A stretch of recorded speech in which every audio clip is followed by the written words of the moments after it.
दिल्ली के Connaught place आए और मृणाल के छोले कुलचे ना खाए तो जी क्या दिल्ली आए और क्यों ही दिल्ली आए।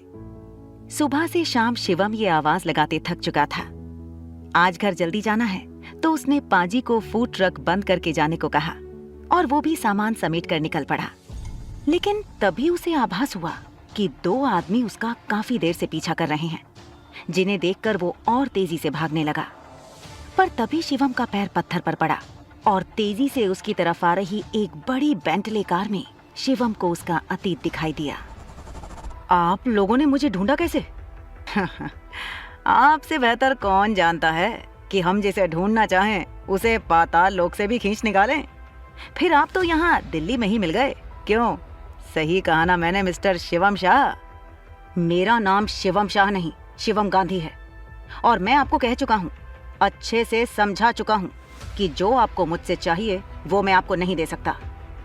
तो मैं ये मान लूँ कि आप सच में सर यानी अपने दादाजी का इनविटेशन ठुकरा रहे हैं।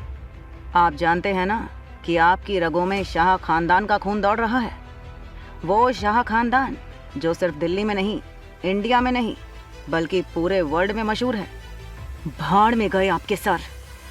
जिस पल उन्होंने चुपचाप खड़े होकर मुझे और मेरी माँ को अपने बेटे के हाथों बेइज्जत होते देखा, उसी वक्त से उनसे मेरे सारे रिश्ते नाते खत्म हो गए। हाँ, जो हुआ वो गलत था, लेकिन उनके पास कोई चारा नहीं था। वो मजबूर थे।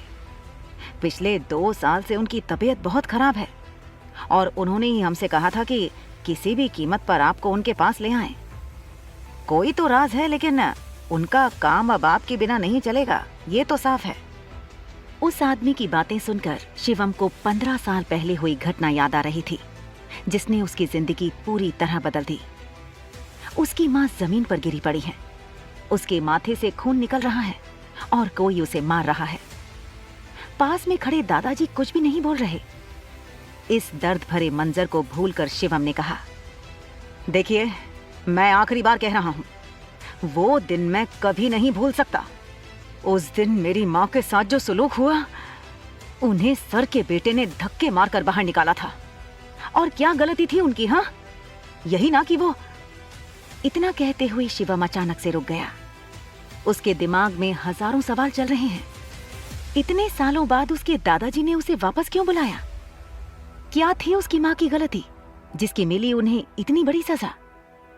आखिर इतने बड़े परिवार से होते हुए क्यों जी रहा था वो एक आम जिंदगी? क्या शिवम अपने दादा की इच्छा स्वीकार करेगा या फिर लेगा अपनी माँ का बदला?